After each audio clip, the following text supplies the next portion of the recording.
tardes a todos y todas. Me da muchísimo gusto estar aquí presentando dos libros que están vinculados al proyecto de Presente Colonial y Resistencias, y que en esta ocasión vamos a presentar problemáticas étnicas y sociales desde el pensamiento latinoamericano. Una de sus autoras está aquí, autora y compiladora, es Daniela Ravitz, de la UACN, y presentan Cristina Pirker, que es licenciada aquí, no lo ubica, licenciada en Sociología y Ciencias Políticas de la Universidad de Viena, doctora en Estudios Latinoamericanos por la UNAM y con estudios postdoctorales en el Centro de Investigación sobre América Latina y el Caribe de la UNAM. Entre sus publicaciones destaca La redefinición de lo posible, Militancia política y movilización social en El Salvador, 1970-2012, publicado por el Instituto Mora, Confrontaciones e Imaginarios, los antiimperialismos en América Latina, libro coordinado por Julieta Rostica y publicado por el Instituto Mora y el Consejo Latinoamericano de Ciencias Sociales, entre otras publicaciones. Otro de nuestros comentaristas, está en la punta de la mesa, es Francisco Martínez Luna, licenciado en Historia y Sociedad Contemporánea por la UACN, maestro en Humanidades, línea Historia de la UAM Iztapalapa, estudiante de doctorado en Historiografía en la UAM Azcapotzalco, investiga sobre teoría y epistemología de la historia, específicamente la propuesta de Hayden White en relación con el giro lingüístico, la posmodernidad y el relativismo, y ha publicado recientemente sobre el mismo tema. La dinámica de la mesa es que los comentaristas que inician primero, Cristina en primer lugar y luego Francisco, hablan 15 minutos y luego tiene la palabra nuestra autora e integrante del grupo de investigación Presente Colonial y Resistencias.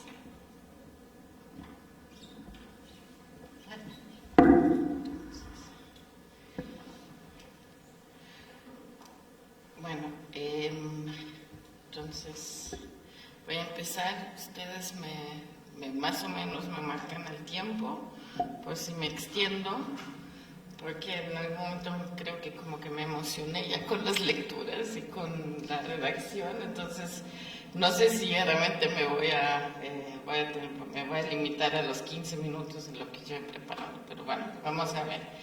Bueno, lo primero que quiero señalar es pues agradecer la invitación de Daniela, de poder como comentar este libro de las problemáticas étnicas y sociales desde el pensamiento latinoamericano, porque para mí ahora ha sido como una oportunidad de ir revisando algunos conceptos, de ir, digamos, incluso pensando cómo leer este libro. Entonces sí fue como todo un arreglo también, digamos, de leer el libro o de revisar algunos de los entradas del libro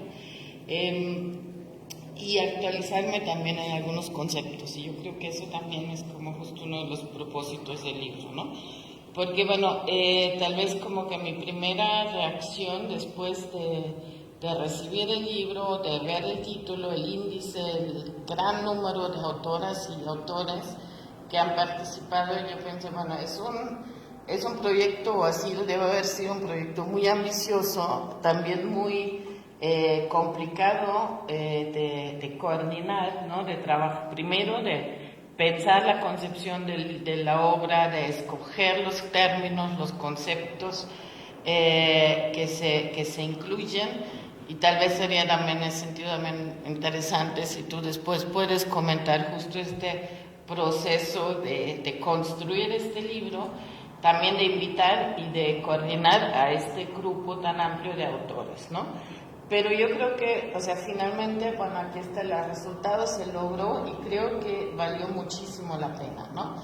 Yo creo que es un libro de una gran utilidad práctica, y no solo para lo que ustedes enuncian como muy humildemente en la presentación para estudiantes de grado y de postdoctorado, ¿no? Sino que yo creo que también es un libro que para los que estamos en la docencia y en la investigación, también este libro nos va a servir porque, o sea, sobre todo en esta búsqueda siempre de encontrar y ubicar conceptos que nos permiten estudiar la realidad social latinoamericana, de estudiar ciertas problemáticas, ¿no?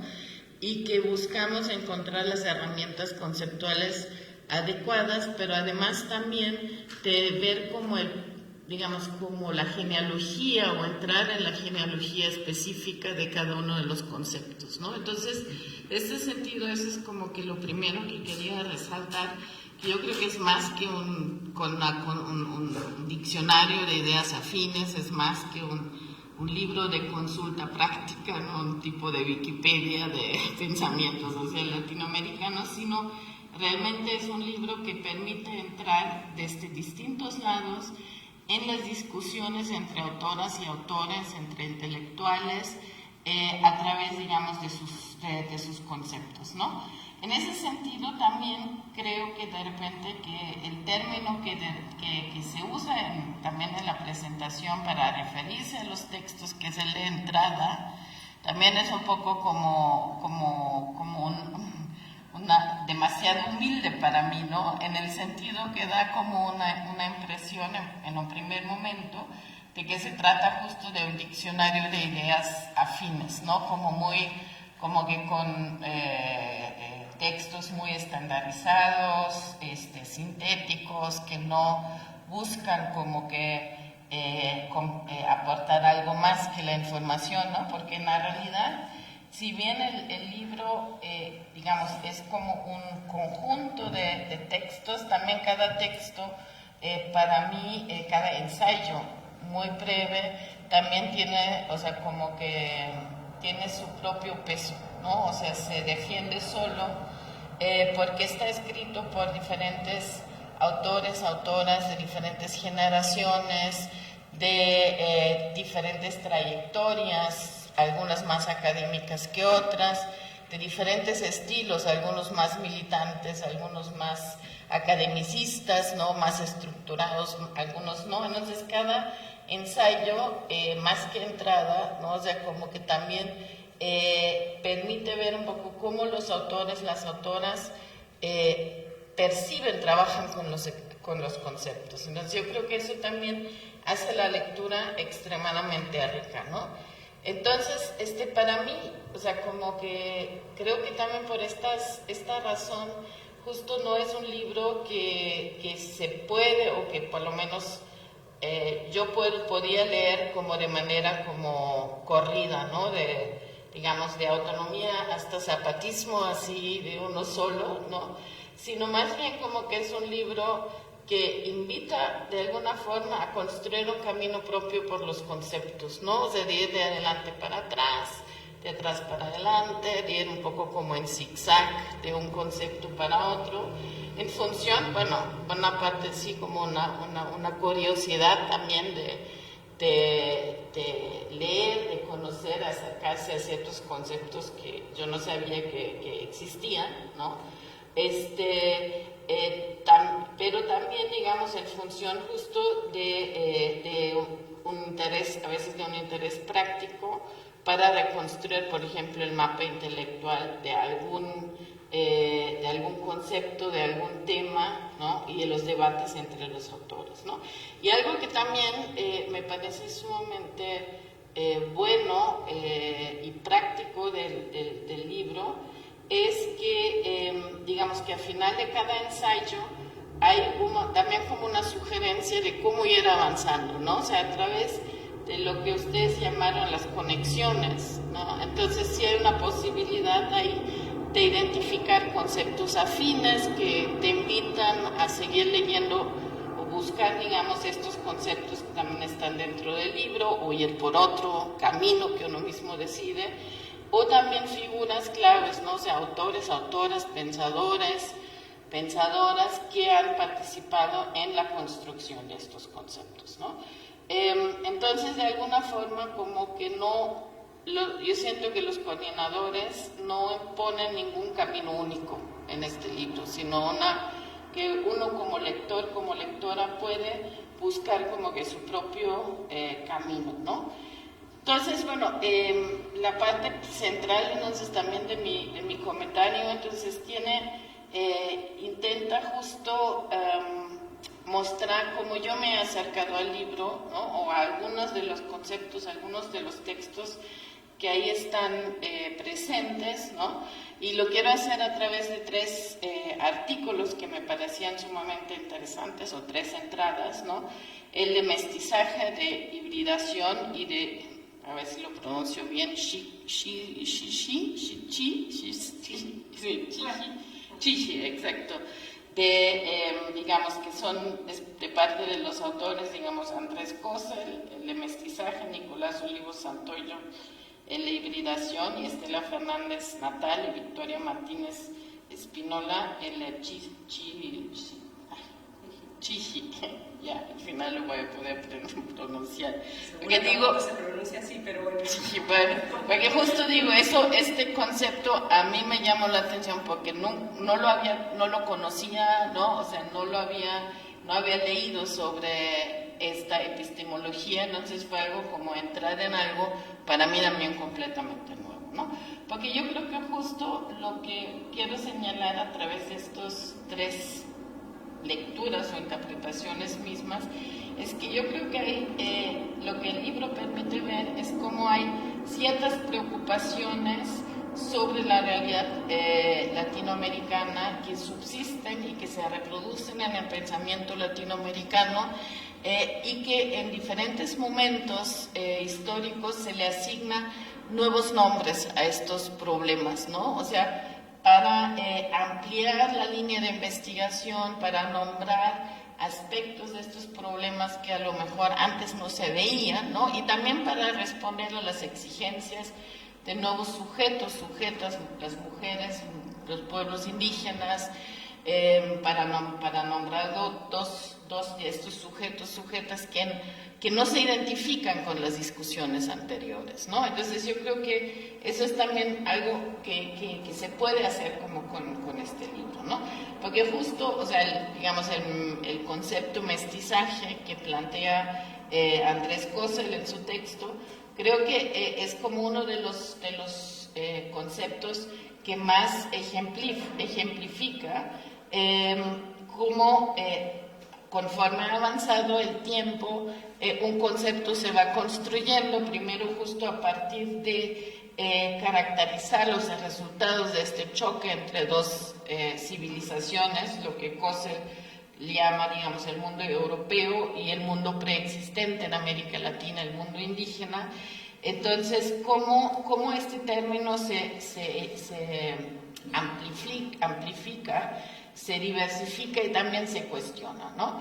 Porque finalmente lo que ahí plantea, como ustedes saben, el concepto de mestizaje es primero nombrar un nuevo grupo social que surge a partir de la conquista violenta, ¿no? O sea, los mestizos de padre español, madre indígena, pero también hacer justo referencia a estas nuevas prácticas y artefactos culturales que surgen a partir de este choque o, entre comillas, encuentro, ¿no? Entre 2 civilizaciones. Y Kossel yo creo que sintetiza de manera sobresaliente y muy estructurado el recorrido tanto cultural, literario del término, su uso para legitimar jerarquías raciales, ¿no? Como también el término se usa para justificar o construir también políticas culturales de unificación nacional en el siglo XX, ¿no? Promovidas por los estados desarrollistas, pero también plantea algunas como intentos de resignificar de manera constructiva y positiva también este concepto. Menciona ahí a Miguel León Portilla o también a Bolívar Echeverría, que perciben que el mestizaje también puede ser un camino muy propio en América Latina hacia una alternativa civilizatoria u otra modernidad que la occidental instrumental, ¿no? Y entonces también como una propuesta cultural que justo reconoce la realidad de las mezclas, o sea que América Latina, yo diría también los otros continentes, Europa también, Estados Unidos, África, son en la realidad mezclas, ¿no? Y que y reconocer la mezcla o el mestizaje no necesariamente implica la pérdida de todas las particularidades. O sea, eso es algo que Cosse la reconoce en su texto o plantea como una posibilidad constructiva de recuperar, o como una pregunta de resignificar la noción de mestizaje, ¿no?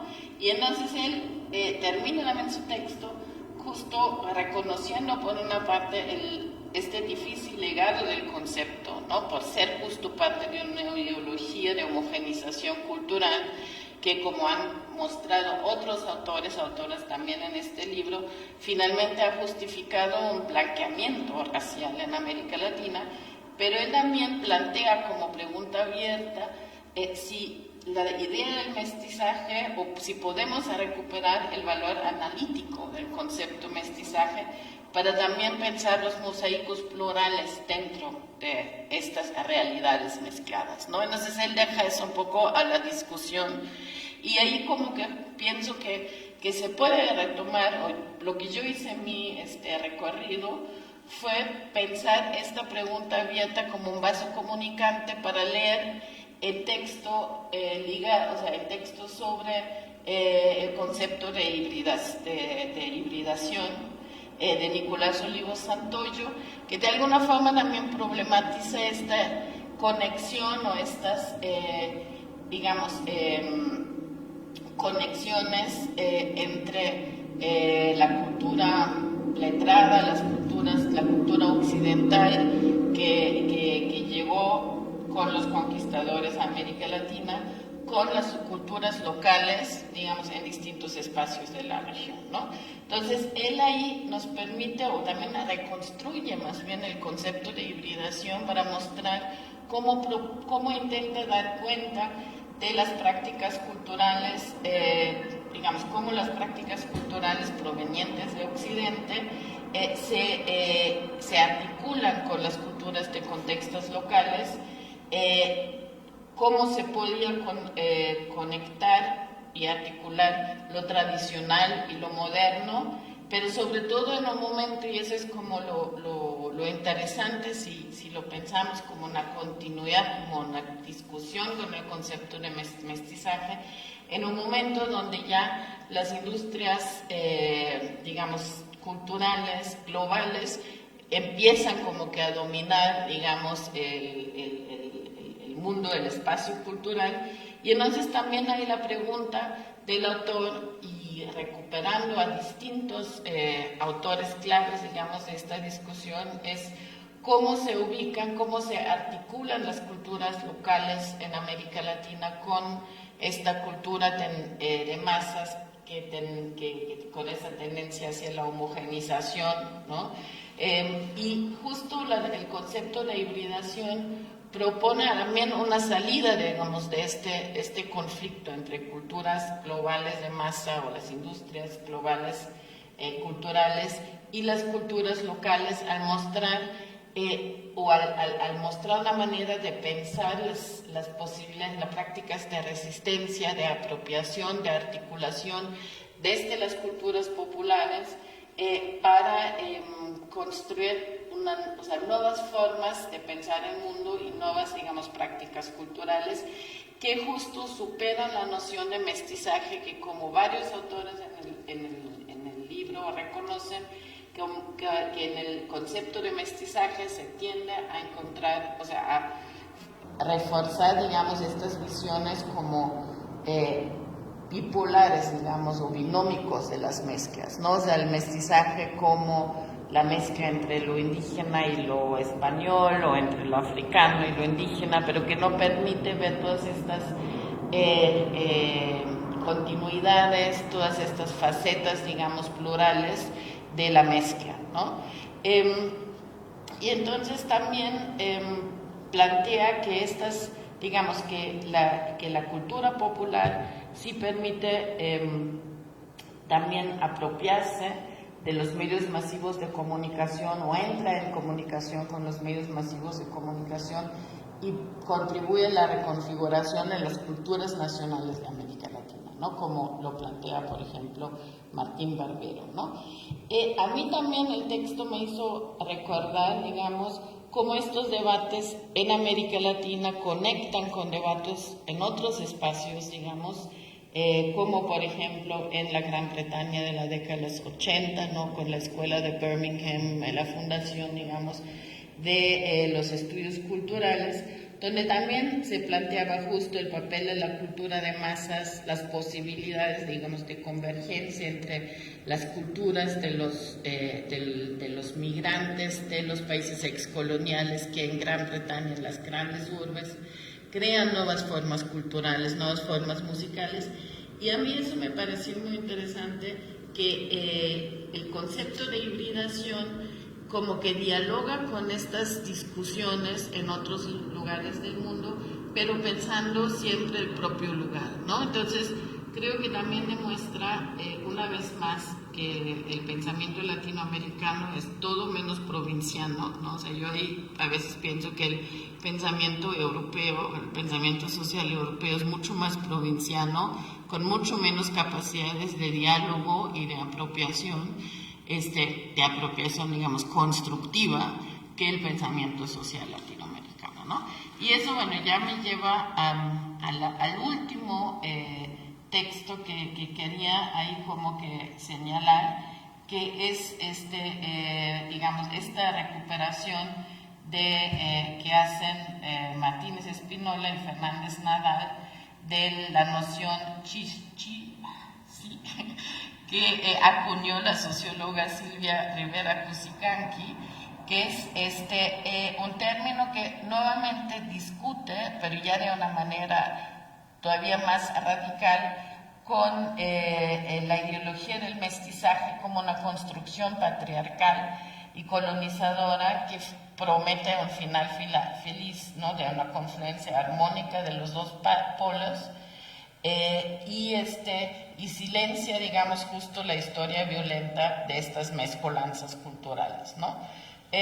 Entonces, Rivera retoma y desarrolla, como lo plantean las autoras en este texto, la noción de abigarramiento de René Zabaleta Mercado, propone también entonces esta nueva noción para pensar, digamos, la diversidad étnica boliviana y las diferencias regionales como una coexistencia de múltiples diferencias culturales que no se funden, sino que se antagonizan y que están como en permanente movimiento, ¿no? Y además, lo que a mí me parece también muy interesante en este texto de pensar la multitemporalidad, como que se originó a partir de la implantación de la estructura de dominación colonial, eurocéntrica y racista, pero que no ha logrado de todo someter y silenciar las resistencias de los pueblos originarios, ¿no? Entonces, para Rivera Cusicanqui, la epistemología chichi invita no mitificar la mezcla, sino asumir esa partición interna, ¿no? O sea, que se vive en las identidades colectivas y subjetivas en América Latina, como también una fuente de la creatividad y de repensar también un nuevo mundo, ¿no? Un mundo alternativo que realmente también implica nuevas vías para la descolonización, ¿no?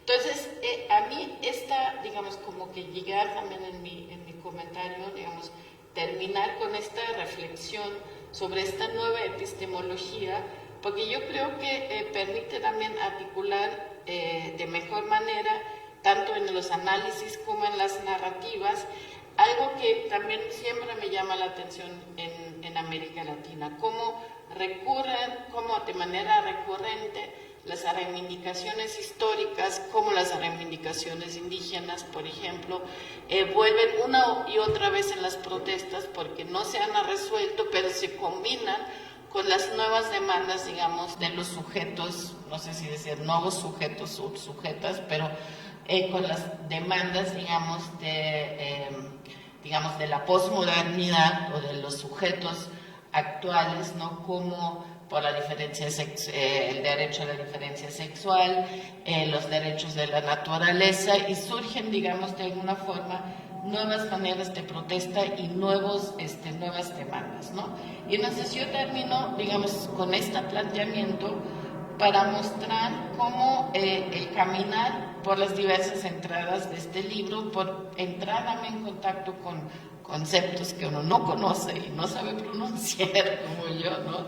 Solo sabe leer, como esto también nos permite ver cómo diferentes autores, como diferentes intelectuales han respondido, digamos, a los fenómenos emergentes de la realidad latinoamericana. Han debatido entre ellos y entre ellas, y así van surgiendo nuevas categorías y nuevos conceptos, ¿no? Entonces, el libro, y por eso es como una invitación de compartirlo, de difundirlo, invita también de una manera muy intuitiva a recorrer esos debates, identificar por uno mismo, ¿no? Como invitación de las coordinadoras, de los coordinadores, identificar uno mismo afinidades, divergencias, apropiaciones y resignificaciones que dan cuenta tanto de esos debates al interior del mundo o del espacio intelectual, pero también dan cuenta cómo desde el campo intelectual se responde a los reclamos de nuevos sujetos y nuevos sujetos, ¿no?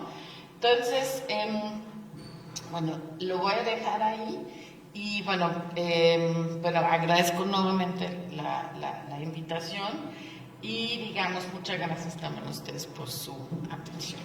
Ya. Perdón por extenderme. Hola, buenas tardes. Yo también coincido mucho con lo que acaba de comentar la profesora. Es un libro que va más allá de un manual realmente, o sea, sí tiene un reto académico muy importante. Escribir en síntesis requiere también un esfuerzo, y la lectura también para mí fue todo un reto porque dije por dónde le entro al libro, ¿no? Entonces lo que voy a hacer yo es compartir, leer muy puntualmente mi experiencia de lectura, pero desde lo que yo concibo como historiografía, ¿vale? A continuación comparto mi experiencia historiográfica de lectura del libro que hoy nos reúne, Problemáticas étnicas y sociales desde el pensamiento latinoamericano, temas, conceptos, enfoques, editado por Andrés Cosel, Daniela Rawich y Eduardo Debes. En los espacios que inaugure esta obra, en la recepción futura, en los lectores, la memoria de Ricardo Melgar Bao, Mario Oliva Medina y Gustavo Esteva, como es deseo de los editores, se recordará, porque habrían contribuido con esta iniciativa. Lo primero a mencionar es que es un libro que recopila más de 40 reflexiones sobre el conocimiento que se produce en América Latina. Estamos frente a una compilación que nos ayuda a conocer los intereses de académicos contemporáneos de nuestra región. Tiene una clara intención pedagógica. Está pensado para orientar a estudiantes de las ciencias sociales sobre América Latina, pero como ya he dicho, va mucho más allá de eso. Indudablemente, las voces reunidas están marcadas por diferentes contextos políticos, sociales, culturales e intelectuales que cada autor ha vivido.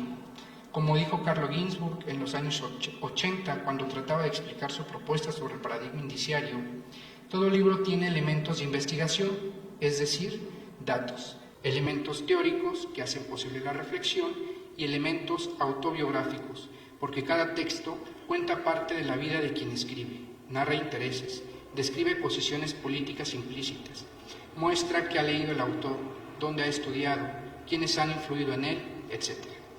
Tal como lo demostró la teoría en la segunda mitad del siglo XX, la neutralidad y objetividad en las ciencias sociales ya no se busca, porque como los editores también señalan, el texto académico no se puede separar de lo científico, lo político, abro cita, del discurso formalizado, de la experiencia cotidiana subjetiva, de los sufrimientos y de las esperanzas de seres humanos concretos, cierro cita. Concebir, aceptar y naturalizar que la reflexión académica está formada por subjetividades y atravesada por la experiencia de quien escribe, nos permite construir no solo una estructura de análisis heredada de Occidente, como lo son las tradicionales ciencias sociales, sino integrar perspectivas propias de la región. Estamos entonces frente a una epistemología particular, la de América Latina. En esta presentación abordaré dos nociones del libro. La primera es la inaugural de Ramsés Arturo Cruz Arenas, quien desde una especie de historia conceptual reconstruye el contexto en que surgió la noción de autonomía y autonomismo, y cómo se ha ido transformando según las diferentes etapas políticas en las que ha sido empleado en el siglo XX, sobre todo en los movimientos sociales del Cono Sur y en lo referente a las comunidades indígenas de Mesoamérica y los Andes. Con su peculiar modo de abordar la historia de la autonomía y el autonomismo, Cruz nos recuerda algo similar a lo que algunos autores como Reinhard Koselleck propusieron en los años 60 sobre cómo los conceptos no tienen un significado, sino múltiples dimensiones. La definición de conceptos depende de los contextos y sobre todo de los receptores. La historia conceptual nos recuerda que todo cambia y nada permanece, tal como lo propuso Gadamer en la misma década de los años 60 con su círculo hermenéutico. Hay un constante proceso de resignificación, no hay definiciones concretas, están cambiando todo el tiempo. De los conceptos se hacen diferentes usos y aplicaciones, como vamos a ver a continuación. Sin embargo, como dije con anterioridad, al ser esta una epistemología desde América Latina, no podemos afirmar que Cruz hace una historia conceptual propiamente dicha al estilo koselleckiano. Rebasa esa concepción y pese a ser consciente de la atomización, la particularidad y las múltiples aristas con las que podemos leer la historia, con minúscula, de la autonomía y el autonomismo, los procesos políticos y sociales de América Latina, construye también generalidades. Así, a pesar de que en cada país latinoamericano es posible encontrar experiencias propias en torno a la autonomía y el autonomismo, abro cita, hay al menos tres procesos que tuvieron una influencia significativa.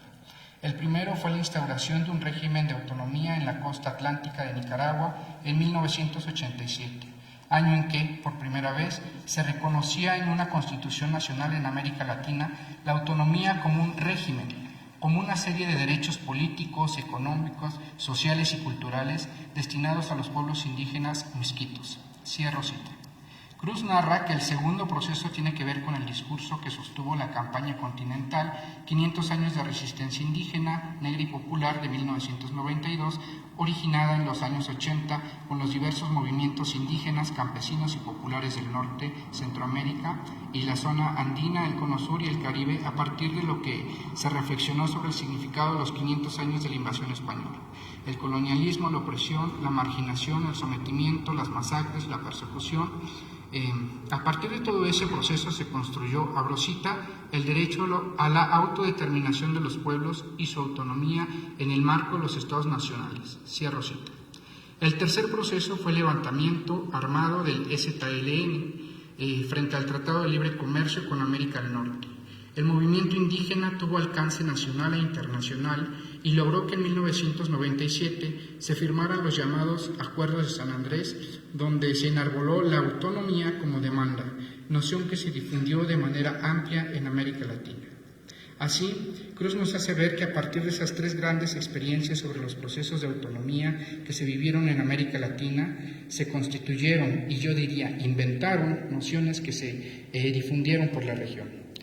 Hoy, la comprensión del concepto se desentraña a partir de esas tres experiencias, sumando las particularidades de otras regiones. A partir de la historia de la autonomía que construyó Cruz, los estudiantes podemos reflexionar sobre el concepto y sus significados, pero también sobre la propia historia de la región.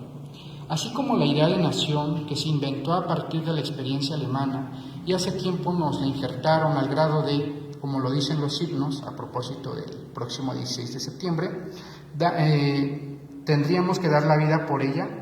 ¿Será acaso que estamos frente a una fiebre de la autonomía de finales del siglo XX en América Latina, donde todos la exigen, reclaman y luchan por ella? Es un momento en el que los diferentes grupos de América Latina se sirven de ese concepto y construyen un discurso, una historia y una memoria en torno a ella que les permitió expresar su realidad o experiencia. ¿Qué pasaría si no se hubiera empleado ese concepto? ¿Cuál sería la demanda de los grupos de la región si en su lenguaje y cosmovisión la autonomía no existiera? ¿Cuáles eran las demandas previas y posteriores a esta fiebre de la autonomía en Latinoamérica?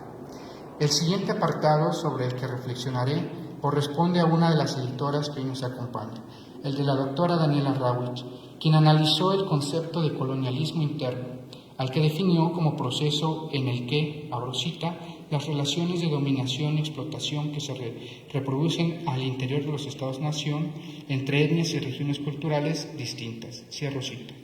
Para ella, dichas relaciones son procesos resultantes de la prolongación de las relaciones coloniales capitalistas. Añade que con los procesos de independencia se constituyeron fronteras políticas y estados-nación que dotaron de unidad a las regiones. Así, esas sociedades duales y plurales surgieron manteniendo la opresión entre comunidades heredada de la conquista y el colonialismo. En la reconstrucción de la historia de este concepto, Rawitsch integra a los debates intelectuales como eje para analizar las diferentes capas de significación de colonialismo interno. Por ejemplo, menciona que en el siglo XX el debate de la Segunda Internacional Comunista sobre el concepto hizo que se popularizara y discutiera en Rusia, Irlanda, Sudáfrica y Estados Unidos. En los años 60, los debates intelectuales en América Latina imprimieron una nueva significación relacionada al subdesarrollo y las resistencias al cambio social. El dualismo y el etapismo evidenciaron que había relaciones de desigualdad, opresión y exclusión al interior de las nuevas naciones constituidas, en su mayoría por indígenas y gran diversidad étnica. En México, el concepto fue teorizado por González Casanova y reformulado a partir de sus discusiones académicas con Rodolfo Stavenhagen y Roberto Cardoso de Oliveira. La idea de colonialismo interno en los años 90 fue perdiendo fuerza y apenas si se mencionaba. En 2006 se retomó por González Casanova y se propuso como concepto vigente frente a las resistencias del neoliberalismo. Recientemente se han hecho recuperaciones importantes del concepto a partir de la situación boliviana y desde la sociología. Es importante ver cómo esta historia del colonialismo interno se analizó desde la idea de debates intelectuales académicos, una perspectiva propia de la historia intelectual que en la última década ha tomado fuerza en México. Podemos citar, por ejemplo, el libro de Carlos Illades y Georg Leidenberger titulado Polémicas intelectuales del México moderno. En mi perspectiva, como lo demostró Rawitsch, los debates son un área de oportunidad, discuten ideas, tienen la capacidad de abstracción, de recuento y son ventanas útiles para indagar, en este caso, el pensamiento intelectual de América Latina, sus cambios, sus evoluciones y permanencias. En casos tan extremos como el de Hayden White, su polémica metahistoria, el debate intelectual fue lo que constituyó su carrera. Fueron las disputas sobre su obra las que provocaron decenas de artículos y libros publicados durante medio siglo con duras críticas y elaboradas respuestas. Esto lo relaciono directamente con la teoría de la recepción de Yao, Chartier y el propio Gadamer. Como lo demuestran los debates académicos, los conceptos también se recepcionan y por tanto no se pueden transmitir con un mismo significado. Cada sujeto que estudia un concepto a la par lo está construyendo e inventando a partir de su experiencia personal, intereses y carga de conocimiento previa, es decir, de su propio horizonte de expectativa. Lo presentado son 2 entradas del libro, pero este abarca más de 40 construidas por autores de orígenes diversos como Chile, Argentina, Colombia, Brasil, México, Bolivia y Guatemala. Los temas son sobre blanquitud, buen vivir, campesindios, canibalismo, control cultural, derechos humanos, desaparición forzada, determinación social, dialéctica de la negación del otro, economía social y solidaria, estratificación social de tipo colonial, etnodesarrollo, fagocitación, feminismos latinoamericanos de Abya-Yala, gaucho, herida colonial, heterogeneidad estructural, hibridación, identidad étnica, indianismos, intelectuales indígenas, juvenilismos, marginalidad, mestizaje, mestizofilia, militarismo, movilidades, lo nacional popular, nosotredad y un muy largo etcétera. Con estos casos presentados podemos corroborar que el libro da cuenta de la historia, con minúscula, del pensamiento intelectual de América Latina. Expone de forma didáctica más de 40 concepciones, temas y enfoques que han sido heredados, asimilados y transformados por la experiencia latinoamericana. pero en un nivel profundo o implícito, también se trata de un libro que orienta desde el sentido teórico y metodológico, sobre más de 40 formas en que se puede abarcar un tema, concepto o enfoque. Debemos agradecer la existencia de este libro porque entonces también es una propuesta epistémica propia de América Latina. Gracias.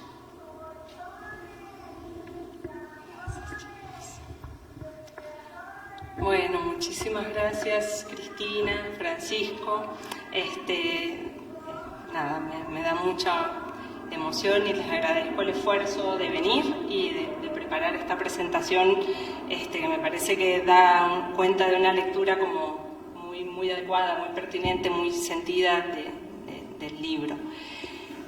Antes que nada me gustaría comentar que me hubiera gustado que estuvieran aquí los otros dos coordinadores, que en realidad son los promotores originales del libro, que es el profesor Andrés Cosell, el autor del texto de Mestizaje y de otro texto más en el libro, y de Eduardo Debes, que fueron los que iniciaron con la propuesta, y luego me fui incorporando yo. Como se imaginarán, un libro de esta naturaleza, que tiene como cerca de 50 autores, es un libro difícil de transitar, y así fue. Llevó mucho tiempo. Fue un libro que empezó con un impulso importante, después se frenó.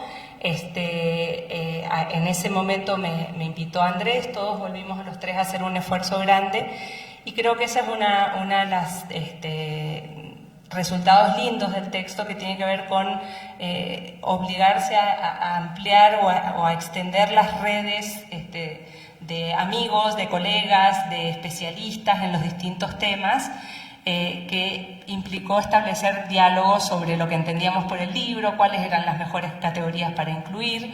Había una lista inicial de conceptos con las que se partió, la fuimos discutiendo con los propios coordinadores, y después, a partir de las propias propuestas de los colegas que íbamos invitando para distintos conceptos, fuimos como replanteando todo el tiempo y hasta último minuto prácticamente la incorporación de conceptos, ¿no? Entonces, primero que nada, eso, el reconocimiento a Andrés Cosell, que fue profesor de esta universidad, de ahí nos conocemos. Andrés ya se volvió a Argentina, y al profesor Eduardo Debes, que es el que sostiene este proyecto con la editorial Ariadna, y que este proyecto, este libro, pertenece como una especie de colección que se va a intentar armar. Ya había un libro previo, que es el de problemáticas internacionales desde el pensamiento latinoamericano. La intención, ya la comentaron acá los dos presentadores, una intención fundamentalmente pedagógica, pero que efectivamente va más allá. Los textos son cortos, pero no son simples, no son meras entradas o definiciones, sino que intentan problematizar. Intentamos que cada texto tuviese una especie de origen conceptual, un desarrollo histórico de la problemática y algunos debates actuales, ¿no? Y que conectaran con la historia latinoamericana. Y el sentido fundamental, por supuesto, todos somos latinoamericanistas, los tres coordinadores, es rescatar, visibilizar algo que Debes pone en términos de una reserva idética de América Latina, ¿no? Es decir, volver a los clásicos, pero también observar, digamos, cómo esos clásicos han ido resignificándose y incorporando nuevas categorías. Creo que la lectura que hizo Cristina es muy sintomática de justo el tipo de conceptos, la evolución, digamos, de incorporación de los conceptos que hicimos.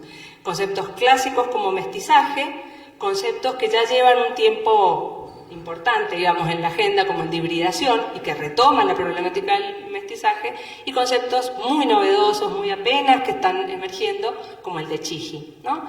Y eso me parece que también va a otro punto que me da gusto que haya sido la forma en que lo han leído. En algún momento dijimos, un libro como este tiene el problema de que aparecen los conceptos como aislados, ¿no? Hay un listado y parece que cada concepto está en su propio mundo, ¿no? Entonces uno ve nada más un listado. Y en realidad no, a través de las conexiones, y cuando ya uno empieza a leer más de un concepto, pero inmediatamente empiezan a aparecer justamente una trama, esa trama que en el pensamiento latinoamericano tiene momentos, tiene núcleos de debate recurrentes, como decía Cristina, y fundamentales, que tienen que ver, esa recurrencia tienen que ver con que siguen siendo en muchos sentidos las problemáticas que seguimos viviendo, ¿no? Entonces, poder reconstruir esa trama, que se lea esa trama a través de una obra que aparentemente es un diccionario y un listado de términos, me parece fundamental. A mí misma, para el proyecto que nos convoca aquí, me sirvió para escoger el tema de esta fase del proyecto, fue fundamental. Hay muchos conceptos que están muy claramente tramados. Un ejemplo es el que puso Cristina, otro puede ser el que vincula autonomía, territorio, nueva ruralidad y comunalidad. No solo estaban vinculados, sino que hasta los propios proponentes de los conceptos en realidad se fueron convocando unos a otros. Ahí nos faltó nada más Esteba, que nos había dicho que sí, y en el camino falleció. Entonces, esa parte empezará a conectar con un montón de gente. Tuvimos la fortuna de que algunos conceptos fueran desarrollados por sus propios proponentes, como el de Campesindios con Armando Bartra, o el de heterogeneidad estructural con o dialéctica de la negación del otro, con Fernando Calderón, por ejemplo, personas con mucho reconocimiento como Marta Casaus, hay varios, hasta estudiantes que recién están egresando, y esa diversidad me parece que fue sumamente rica. Entonces ese es otro aspecto que me parece importante, y también comentar que bueno, hay muchos profesores de la universidad. Cuando Andrés me convocó especialmente porque pertenezco a la Academia de Ciencias Sociales, que es una academia que vincula sociología y antropología social. Entonces básicamente hicimos como un intento de recuperar el trabajo de profesores de la universidad que trabajan problemáticas étnicas. Y la verdad que el llamado fue en general sumamente bien acogido. No quiero nombrarlos a todos, pero hay muchos, hay como 10 por lo menos personas de la universidad, y podrían haberse incorporado más. El tiempo siempre pasaba así, ya estamos cerrando, ya estamos en el último, pero estaría bien meter este concepto, y bueno, y todos los conceptos que nos quedaron afuera, ¿no? Pablo Blanco, que va a presentar ahora, también entró en la última etapa del texto, y por supuesto que nos hemos quedado con ganas de incorporar muchos otros conceptos, si es posible en futuras ediciones. Es un libro digital, eso es muy importante comentarlo, de libre acceso. Lo pueden encontrar en la editorial Ariadna, metiéndose así, editorial Ariadna Chile, una editorial chilena. Ahí aparece el libro, está abierto y se puede, digamos, circular libremente, y justamente esa es la idea, que llegue a la mayor cantidad de personas y que sirva como eso. Creo que Cristina lo comentó también muy bien, en el sentido de muchos de nosotros mismos empezamos a leer a los propios colegas y decir, ¡ay, qué bueno! Yo necesitaba, no sabía el concepto de Chiji, muchos otros conceptos, no tenía ordenada esta discusión, y mira como yo tenía una parte, pero la puedo complementar con esta otra. Otros colegas que me encantó porque nos dijeron, ¡ay, qué bueno que nos permite! Hacía muchísimo que no volvía a leer a Cardoso de Oliveira, a los clásicos con los que me formé, y bueno, me ha dado la oportunidad de volver a temas que me encantaron y que ya he dejado.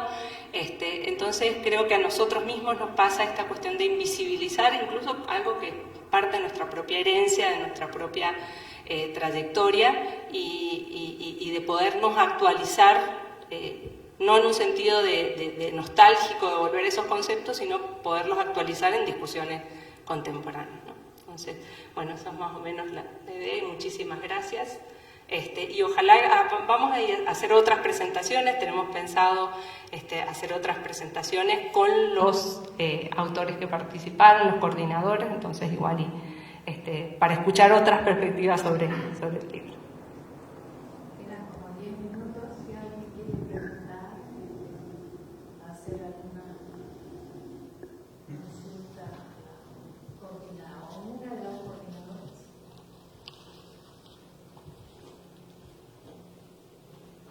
Bueno, aplausos.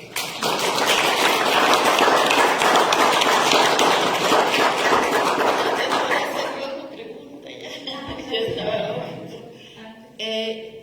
Una ausencia que yo noté, pero ya no le iba a mencionar porque justo iba a llevar a otro camino, es por qué no han incluido el concepto de genocidio o etnocidio ligado al tema justo de, o sea, finalmente el título es problemáticas étnicas, y yo creo que eso, sobre todo en países como Guatemala, sí ha impulsado mucho el debate en torno a la cuestión étnica y la emergencia también del movimiento indígena, ¿no? A partir de las guerras de los 80. Muchos conceptos, entre ellos, faltaron por distintas razones, pero ese en particular y varios entran en ese caso, porque contactamos a las personas que nos parecían adecuadas y o no las logramos contactar, como fue el caso de Gladys Zul, que la habíamos pensado para ese concepto. Traté de buscar y digo, no es tan difícil encontrarla a Gladys, pero no la encontré, y por eso ese concepto en particular no está. Y justamente pusimos eso en la introducción. Claramente un tema que se puede debatir del libro en general es por qué incluimos ciertas cosas y no, o sea, es muchísimo lo que queda fuera. Hay cosas aparentemente que no tendrían tanto que ver, por ejemplo, como militarización, y otras que sí están mucho más cerca de las problemáticas étnicas, que fue en realidad el tema más importante, ¿no? Decíamos problemáticas étnicas y sociales, pero después dijimos más bien en realidad lo social desde lo étnico, que ha adquirido en estas últimas décadas una relevancia fundamental en América Latina, ¿no? Entonces sí, falta, lo pensamos y tuvo que ver con eso. También con las limitaciones de nuestras capacidades de contacto. Mucha gente nos hubiera gustado, que no conocíamos a Gladys, sí, pero no la logramos localizar en ese momento. También fue un libro que retomamos después de pandemia, entonces eso, y otra gente a la que porque no la conocemos y parece más fácil de lo que es, pero no siempre.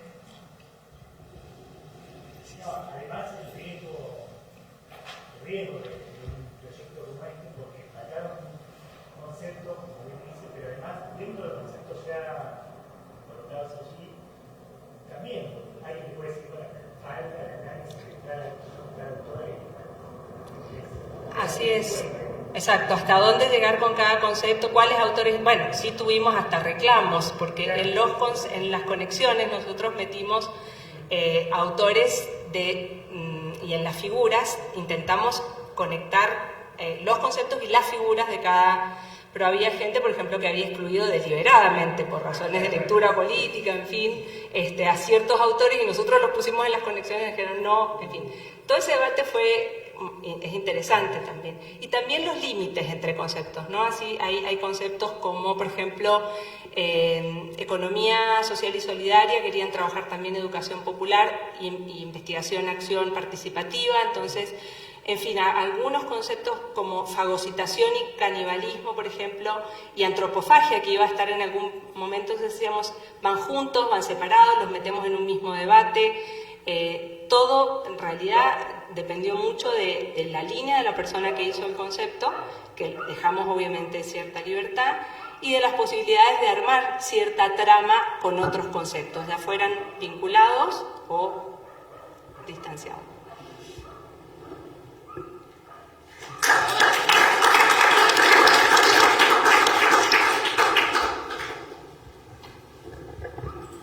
Bueno, muchísimas gracias a los presentadores y a Daniela.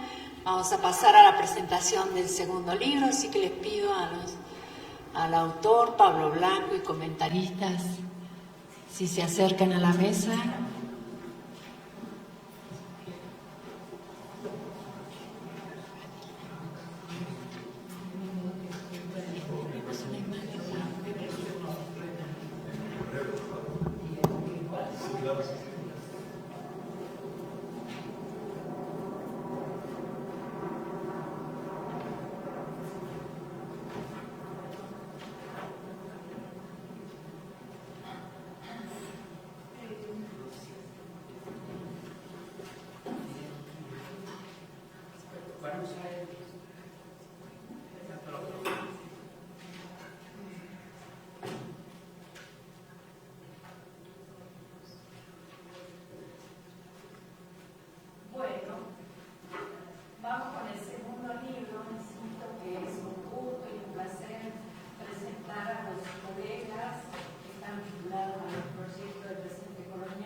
creo que había pagado cuando se estaban acomodando. Repito, o si me sigo. ¿Me sigo? Ok. La doctora Roxana Rodríguez Ortiz, de la UACM, es profesora e investigadora de Filosofía e Historia de las Ideas de la Universidad Autónoma de la Ciudad de México, y su investigación más reciente se titula Ecología del Afecto. Las publicaciones, por ejemplo, Alegoría de la Frontera México-Estados Unidos, Análisis comparativo de literaturas colindantes, Cultura e identidad en la región fronteriza México-Estados Unidos y mediaciones entre la comunidad mexicoamericana y la comunidad fronteriza, entre otras.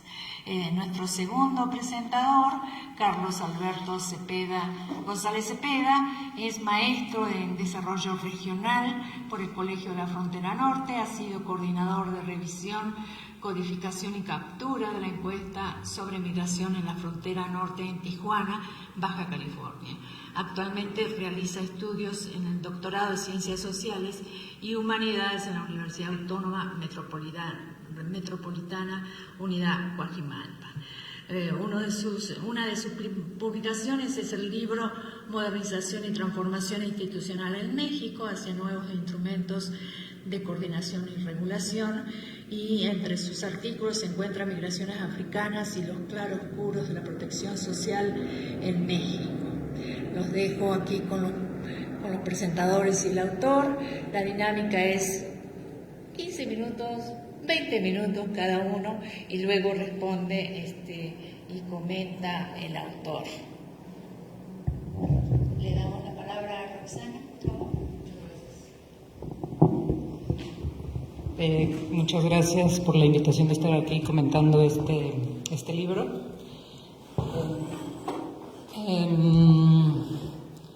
Debo de reconocer que después de dictaminar tantas cosas sobre migración y fronteras, es de lo mejor que he leído en los últimos tiempos. Me parece que es un libro con el que personalmente como investigadora me identifico, porque hay muchas de las cosas que tú vas diciendo, Pablo, en el texto, que yo iba como palomeando, como diciendo, claro, esto yo también lo viví, esto yo también pasé por aquí, esta sensación, ¿no?, de poner el cuerpo en la frontera también, que es un poco lo que dices en la parte 10, como en ese cierre que haces, como que Pablo propone una antropología que me parece súper atinada y como muy en función de lo que está la discusión contemporánea de la academia, que es la escritura en primera persona.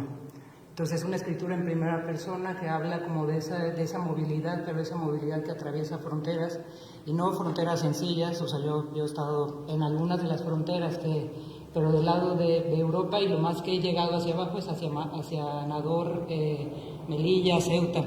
Ya bajarte más, meterte más en el África profundo, no me imagino lo que debe ser, aunque a partir de la narración que va haciendo Pablo de estos diferentes cruces fronterizos, de estas fronteras internas que no son tan internas y que tienen el cometido de no dejarte pasar y de no seguir avanzando hacia esa Europa, ese norte global que hemos visto desde el 2015 a la fecha, que es la posibilidad del encuentro con una mejor calidad de vida, que es al mismo tiempo la imposibilidad de todos estos migrantes con los que tú te cruzaste en el camino.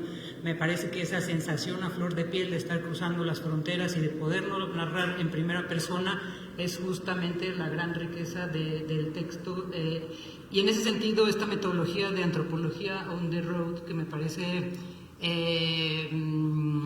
espectacular, por decirlo de alguna manera, ¿no?, que es una buena forma de nombrar algo, que es lo que te pasa a ti mismo en todo este cruce que vas haciendo, que seguramente no fue de ninguna manera sencillo, porque es no solo, como dices, hacer las entrevistas en 3, 4 lenguas, italiano, francés, inglés y lo menos en español, y después poder traducir todo eso a un texto de estas características. Me parece que ese es, o sea, el tema de la traducción siempre es complicado, ¿no? El tema de una traducción literal en una misma lengua es complicado, especialmente cuando estás en las fronteras. El tema de la traducción es un tema porque preguntarnos, ¿no? Más bien, ¿qué es la frontera para ti?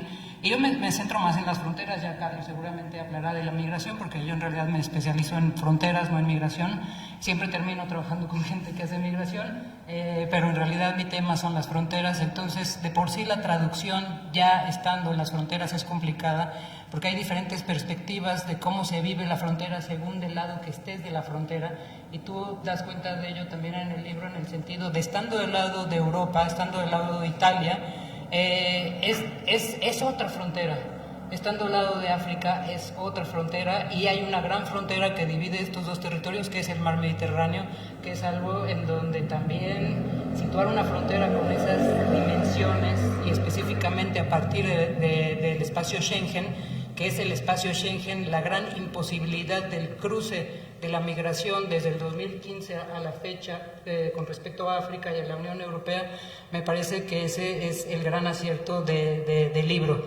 ¿Cómo no dejar el cuerpo, cómo no dejar los sentimientos, cómo no dejar las emociones en la investigación, que es también lo que das cuenta en el texto, con esa escritura, con esas diferentes traducciones, y especialmente cómo no dejar el afecto en las personas que entrevistaste? Y por eso cuando acabas el libro con el capítulo 11 de ¿Dónde quedó Mohamed? Es así como yo lo leí hoy, ¿no? Antes de que me dieras el libro físico, lo leí hoy ese final, y es como se te vuelve a apachurrar el corazón, ¿no? De que ese es el gran riesgo cuando haces migración, y yo por eso no hago migración, porque el gran riesgo de hacer migración es que terminas teniendo un afecto con los migrantes, terminas teniendo un afecto porque tú al momento de estar haciendo esos cruces también eres migrante.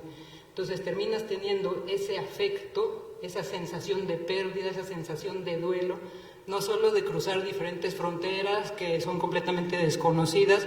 Hay muchísimas, yo diría, o sea, el tema del on the road es el tema de la anécdota. O sea, tu texto está escrito, yo no diría que a partir de las entrevistas que haces a las personas migrantes, sino que tu texto está hecho a partir de las anécdotas, que son los que van trazando una cartografía bien interesante en el texto, que afortunadamente metes también los mapas que ayudan mucho a entender a esa movilidad circular que se da dentro de África, esos tránsitos bien complejos que son bien distintos a lo que vemos en México. En México el tránsito de la movilidad es completamente circular. O sea, suben, bajan. No quiero relativizar ni quitarle toda la complejidad que tiene, pero es así. En México es completamente circular. En África, por lo que narras, por los mapas que muestras, son 8, son zigzags, son de forma horizontal, no siempre vertical, que eso también es un tema que podríamos como recuperar, ¿no? De mis categorías de vertical y de horizontal, cómo se dan, y las fronteras internas o interregionales que se pueden encontrar. O sea, acabar pronto, pues no extenderme mucho más. Es un texto, la metodología on the road me parece espectacular, en el sentido de lograste la escritura en primera persona y una escritura etnográfica, autoetnográfica que cruza fronteras. A veces no coincido mucho con las categorías de necropolítica y tal, por lo que ya de alguna forma comenté en el seminario, tal.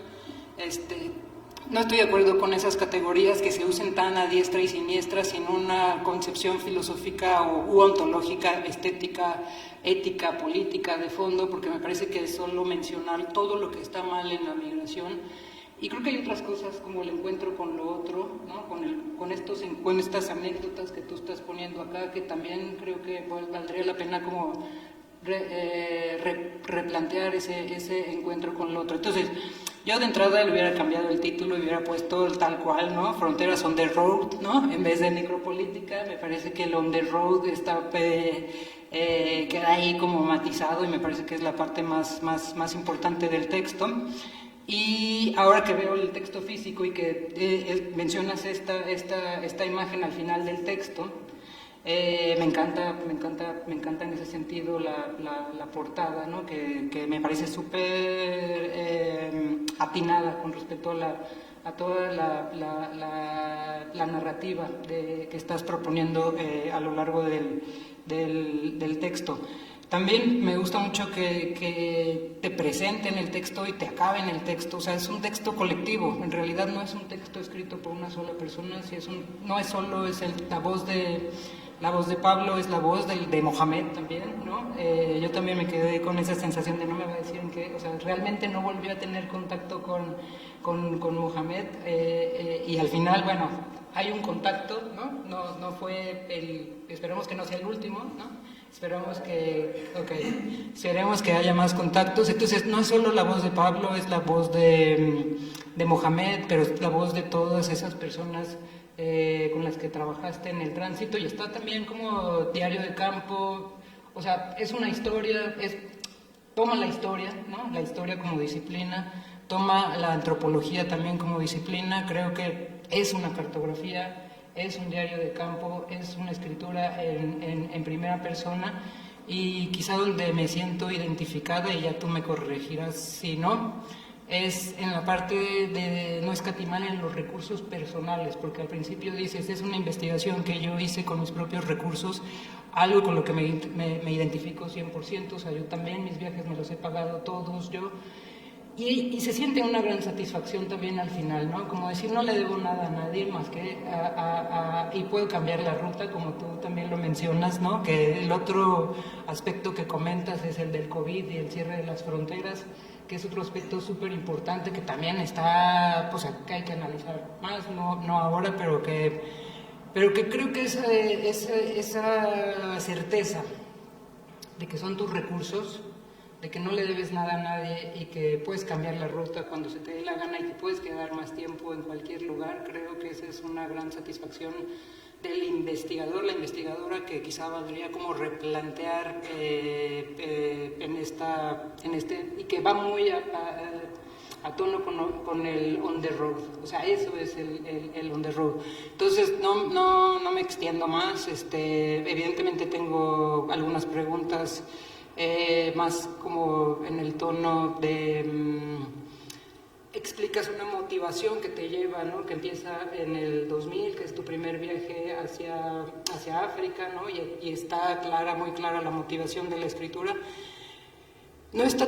Para mí no es tan claro, por ejemplo, qué es realmente lo que ahora tú querrías trabajar, si las fronteras o las migraciones. O sea, cuando digo que es un texto que es de lo mejor que he leído, es porque normalmente cuando escriben sobre migración confunden migración y fronteras, y siempre hay como esta cosa superior de que las migraciones son mejores que las fronteras, ¿no? Entonces, que forzosamente los migrantólogos no necesitan a las fronteras, pero las fronteras están atravesadas todo el tiempo en sus investigaciones.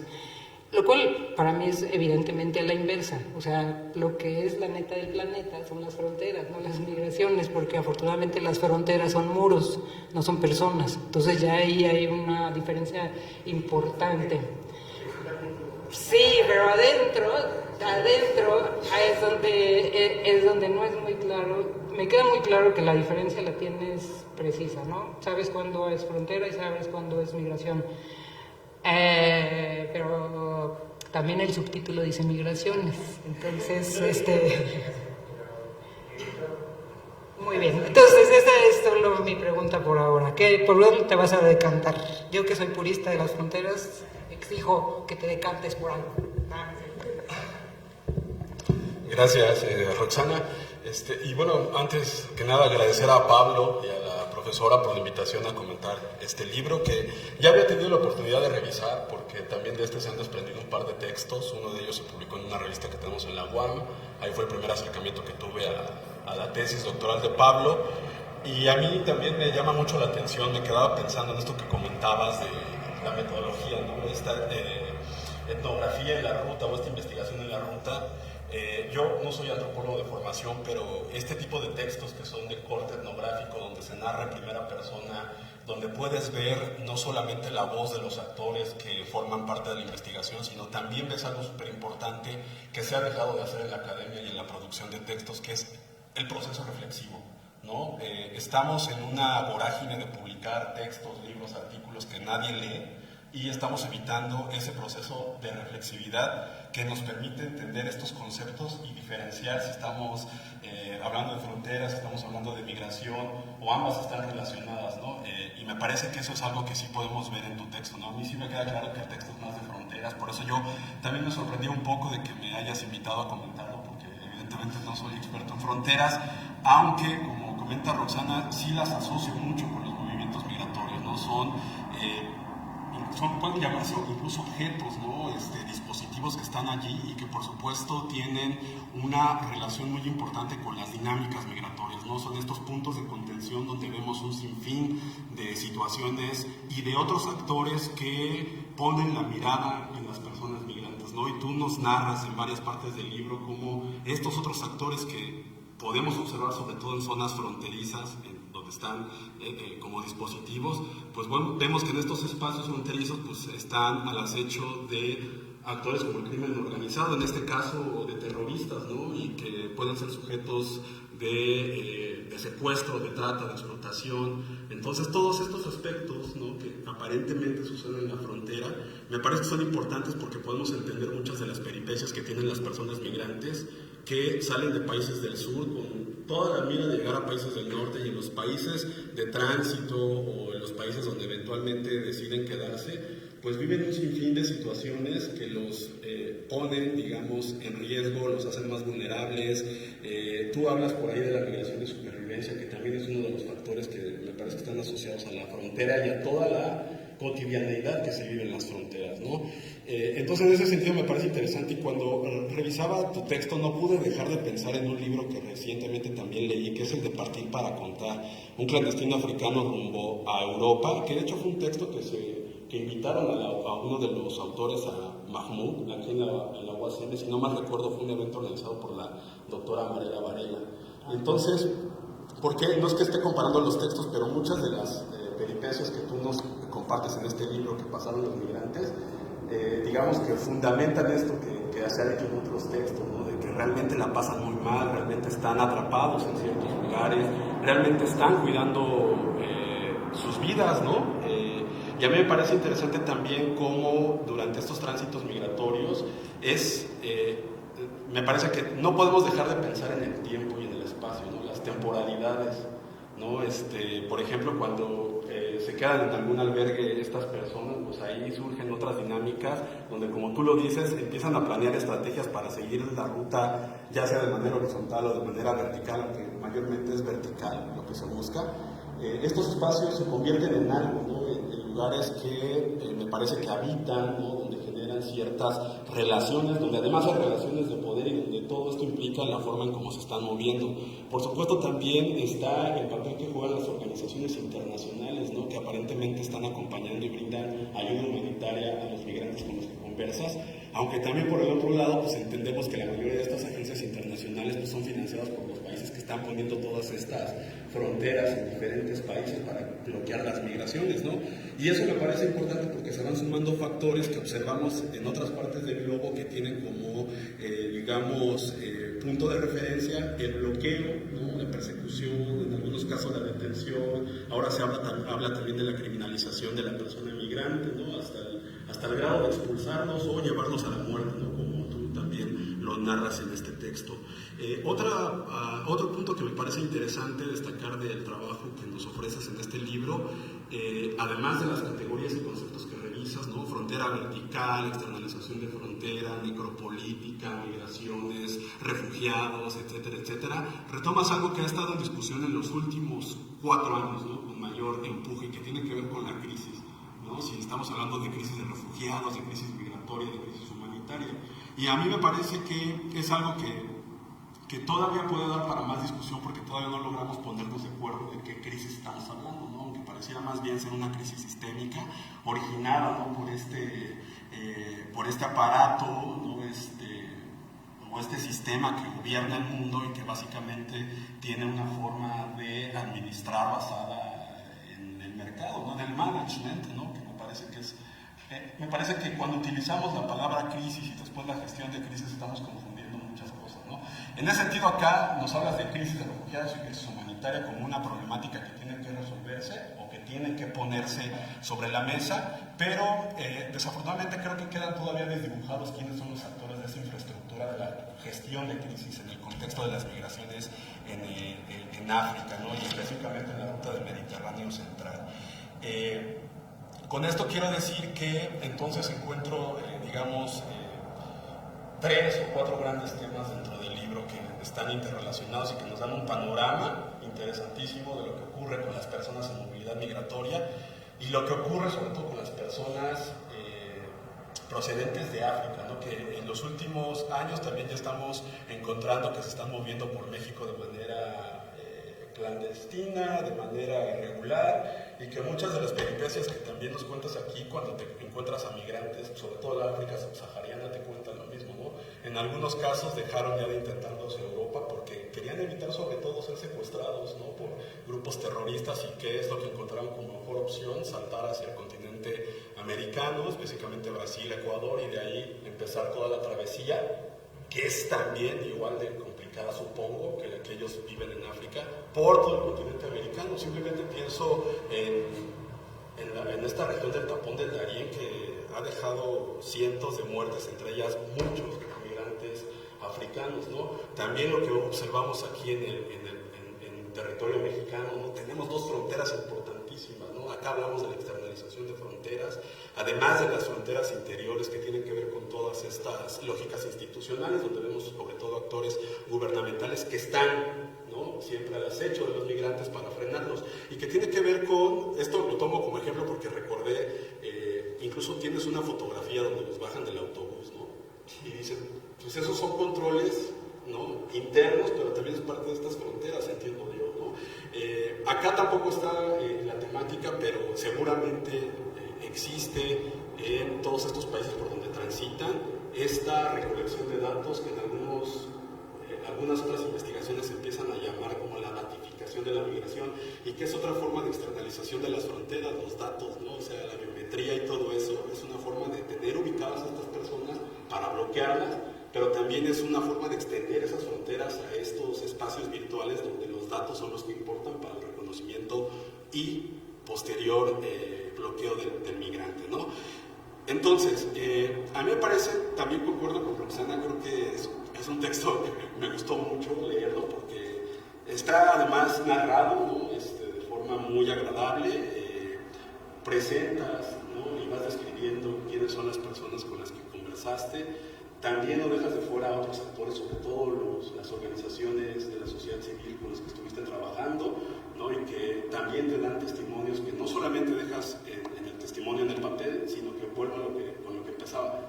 Haces ese proceso reflexivo, ¿no? Y te posicionas y entonces propones una definición sobre la situación que estás observando, que te está narrando.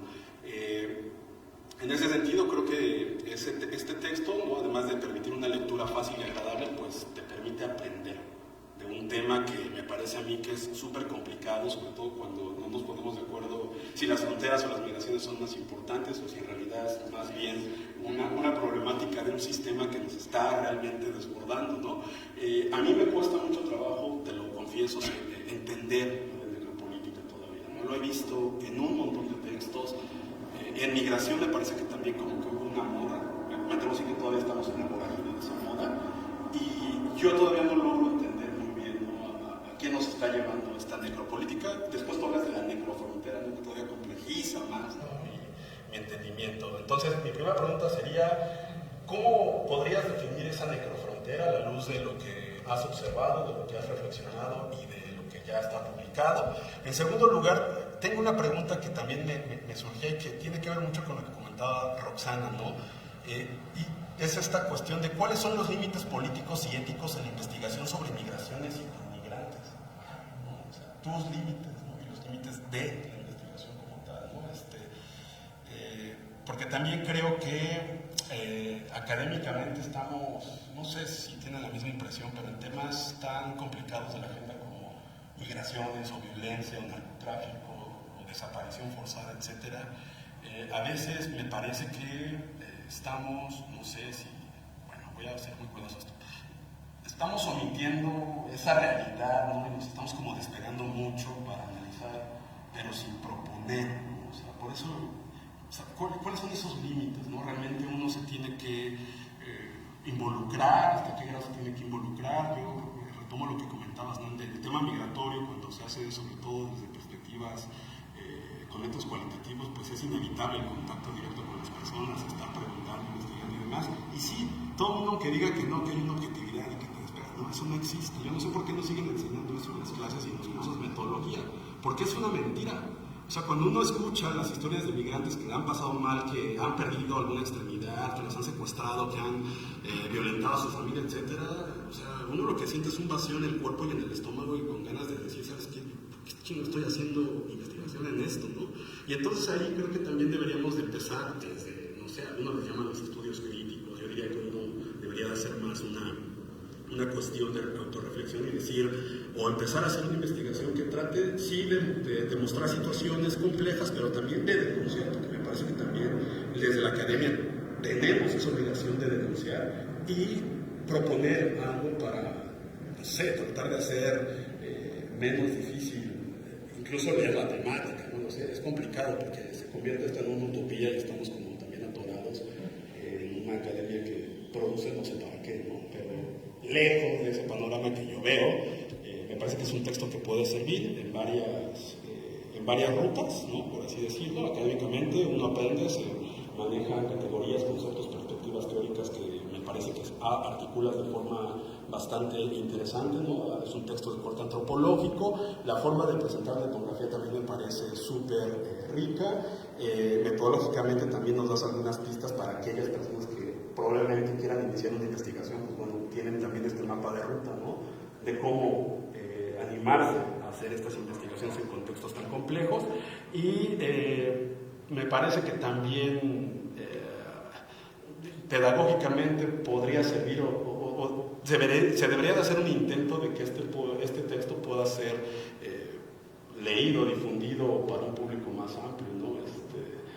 Sobre todo, y lo digo en el caso de México, porque muchos dirán, bueno, hay migración en África y son fronteras en África. No, mucho de lo que narras aquí nosotros lo estamos observando ahora con dos diferentes dispositivos que se están implementando por parte del Estado para bloquear estas migraciones, ¿no? O sea, estamos hablando no solamente de las fronteras ya físicas norte y sur, estamos hablando de militarización, estamos hablando de lógicas institucionales donde las organizaciones o instituciones encargadas de acompañar y brindar ayuda a las personas migrantes son las que les están pateando, les están bloqueando las fronteras, son los que están deteniendo a estas personas y permitiendo que mueran en estos centros de detención que son cárceles. O sea, varias de estas cosas terribles las observamos acá. Digo, no trato de comparar, pero el tema migratorio, el tema de las fronteras, el tema de estar analizando estos problemas complejos, a mí lo que me hace ver es que estamos en una crisis sistémica donde el Estado es el principal actor y donde incluso también algunos actores que pareciera que están allí para brindar ayuda,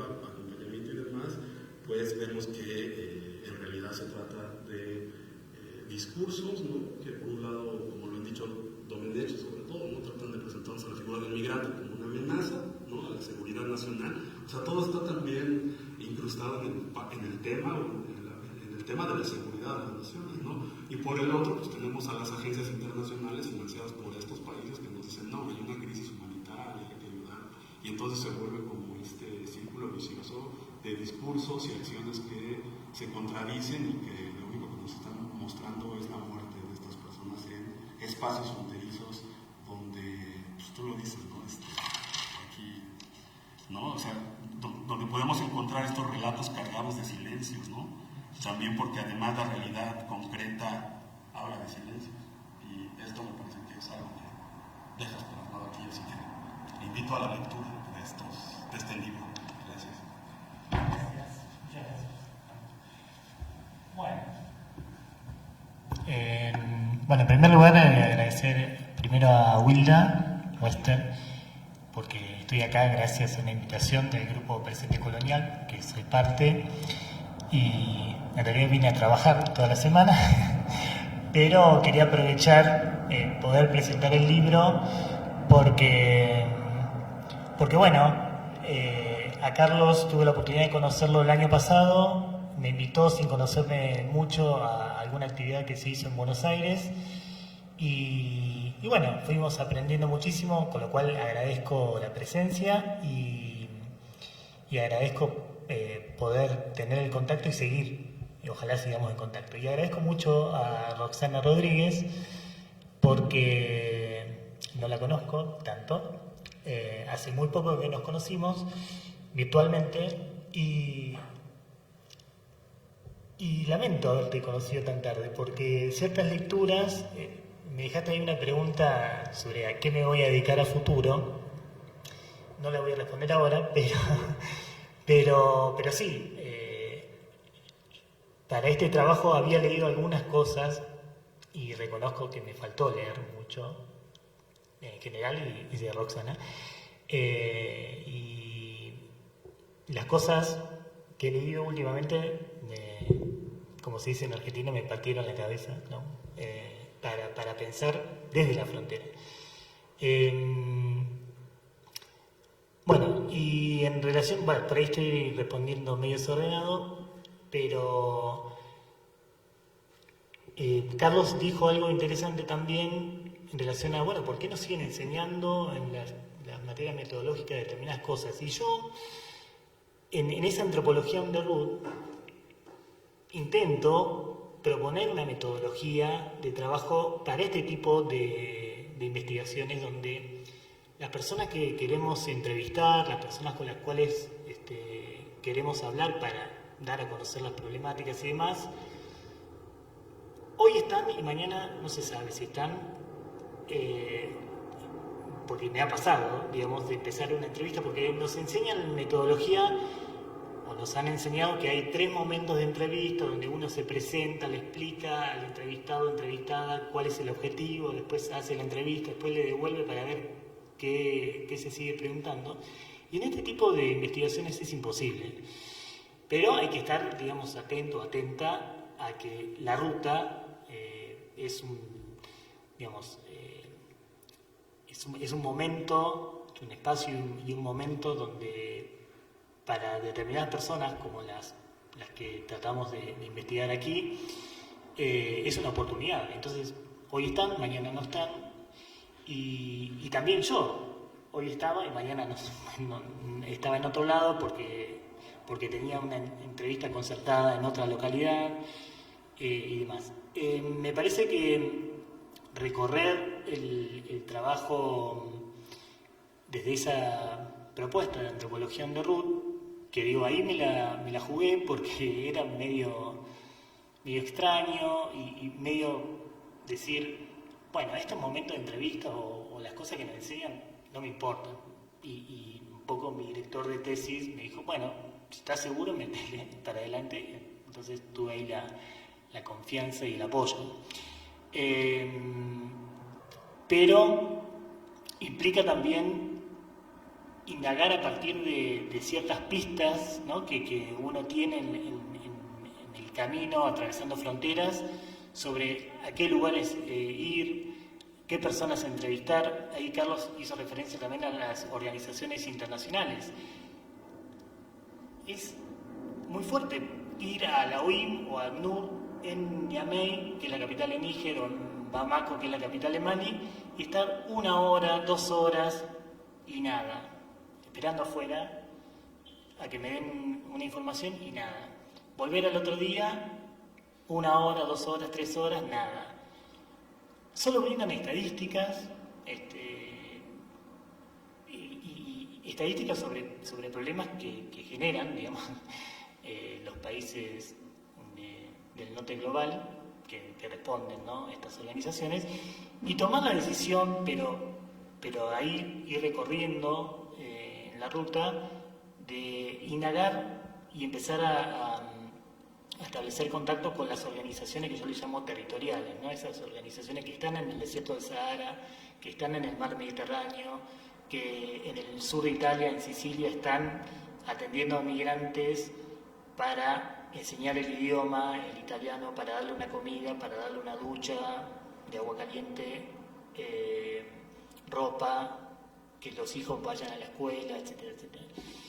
Y en ese sentido, campo de conocimiento se abrió muchísimo más, porque son quienes están permanentemente con la problemática de las migraciones, de las mujeres, por ejemplo, mujeres abusadas en Libia. Libia es un país que no tiene un Estado centralizado, es tierra de nadie, y viven una verdadera situación de esclavitud las personas que cruzan por Libia. Uno cree, bueno, la esclavitud se terminó, y no se terminó. En los países del norte de África, Mauritania abolió la esclavitud en 1986, o sea, hace 30 años, un poco más. Y ese racismo que uno se imagina que está en Europa, ya está en el norte de África, en el mundo árabe. Y bueno, todas esas son problemáticas que yo las fui indagando y que las fui conociendo, o si bien algo había leído, pero las fui corroborando con las voces migrantes. La crisis migratoria, otra gran palabra que las organizaciones estas internacionales nos proponen, no sucede en Europa ni en Estados Unidos.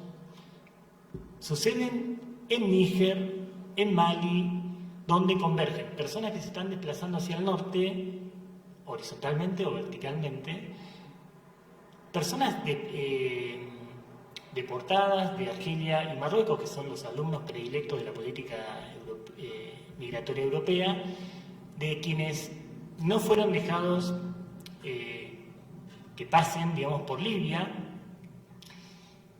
y son devueltos a Niamey o a Agadez. Agadez es la última gran ciudad del norte de Níger, para después cruzar el desierto Sahara, que el desierto Sahara es otra gran barrera ambiental de la muerte. Casi la misma cantidad de personas que desaparecen o mueren en el Mediterráneo mueren o desaparecen en el Sahara, pero eso no se dice nada. Y bueno, convergen en un país como Níger, que tiene una situación económico-social. No quiero caer en África es todo pobre, no, porque no es así. Hay 54 países y hay algunos países en vía de desarrollo y que están insertos en la economía mundial y demás, y otros como Níger, Mali, que están muy complicados desde el punto de vista socioeconómico. Bueno, quienes se están desplazando hacia el norte, quienes son echados del norte de África, convergen allí, y lo que me han dicho muchos referentes de organizaciones sociales es: acá está la verdadera crisis migratoria, acá no tenemos suficientes recursos para sostener tanta llegada, que no es tanta, o no es tanta la que llega a Europa, como otro discurso que hay que romper, la invasión de migrantes a Europa, sino que, como toda dinámica migratoria, la mayoría de las migraciones se dan hacia países limítrofes. En África Occidental esa dinámica acontece, o el norte de África, que a pesar de la esclavitud y lo que dije anteriormente, del racismo, paga mejor, pero solo un 15%, como mucho, intenta llegar a Europa, que digo intenta porque no todos llegan, ¿no? Así que sí, la historia de Mohamed, vos sabés que no, ese capítulo fue incorporado después de terminar la tesis. Todo acontece, bueno, lo que pasa es que estamos hablando de Mohamed y nadie sabe quién es Mohamed, pero bueno, ¿hay tiempo para contarlo? No, claro, yo entrevisto a 3 jóvenes de Sierra Leona, en Bamako, Mali. El más joven, Mohamed, de 17 años, o 19 ahora, se me fue la edad, 19. Y bueno, una situación también muy compleja. Era un campo de la OIM, que ahí sí me dejaron entrar, pero después de insistir, con un permiso del Ministerio de Asuntos Exteriores de Mali. Yo, además de todas esas entrevistas, entrevisté a un funcionario del Ministerio de Relaciones, Ministerio del Exterior de Mali, y una mujer funcionaria del Ministerio de Justicia de Níger. Con lo cual es interesante también ver la voz de estos actores y estas actrices de la política migratoria aliada a la política migratoria europea. Bueno, entrevisto a este joven, Mohamed, de Sierra Leona, y bueno, luego seguimos en contacto vía WhatsApp, y me mandaba videos, me decía, mirá lo que está pasando, hubo un golpe de Estado en Mali, y a partir de ahí se había complicado la situación, le cortaron, digamos, alimentos y otros beneficios que tenían en ese campo. Los jóvenes de Sierra Leona se querían volver, porque sobre todo él, que era el más joven, y en un momento yo pregunto, esto fue entre febrero y septiembre del 2020, y en marzo del 2020 y septiembre del 2020. En septiembre del 2020 mando un WhatsApp y digo, bueno, ¿cómo estás? Y bueno, en WhatsApp ya sabemos cómo funciona. Si hay un tilde, es porque o no lo vio o no lo quiere ver, o directamente el celular no funciona. Entonces ahí empieza a maquinar la cabeza el afecto o la pregunta por qué es de la vida, qué ha sido de la vida de estas personas, ¿no? Y bueno, entonces claro, o se volvió a su país, o está trabajando en Mali, o intentó cruzar el Sahara, o llegó a Europa, o está muerto, o no sé. Y bueno, eso hasta cuando yo estaba terminando la tesis de doctorado, me llega un mensaje con otra característica y me dice, hola, soy Mohamed, y estaba en Túnez. Bueno, ahí incorporé ese capítulo final que si lo leen después se van a enterar. Bueno, y por supuesto que hay una historia en la construcción del trabajo que comienza en el año 2000, atravesando, que fui por otros motivos, en un viaje, sí, realizó casi un año por América Latina y 6 meses por el norte de África. Y en el norte de África lo que vi ahí mucho fue la gran cantidad de personas que se estaban desplazando hacia Europa.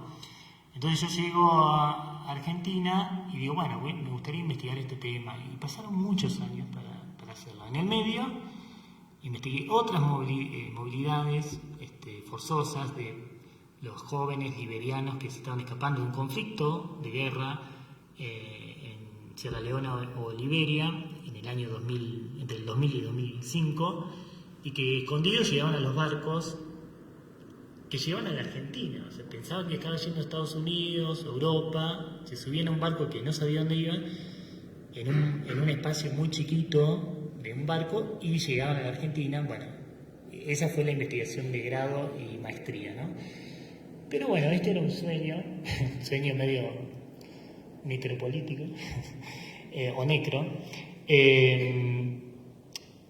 porque, claro, me había quedado la idea de realizar el trabajo, y bueno, y ahí empecé a tejer las redes para poder realizar la investigación, que acá hay muchos agradecimientos en el libro.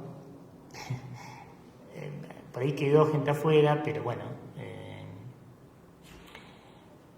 Pero una de las personas que agradezco muchísimo es a Laura Verducci, que es una mujer italiana que trabajó mucho en organizaciones territoriales o Médicos Sin Frontera, que me dio los contactos en barrios de Palermo, en Sicilia, en Catania o en Trapani, que son 3 localidades centrales en Sicilia, y a la vez me dio contactos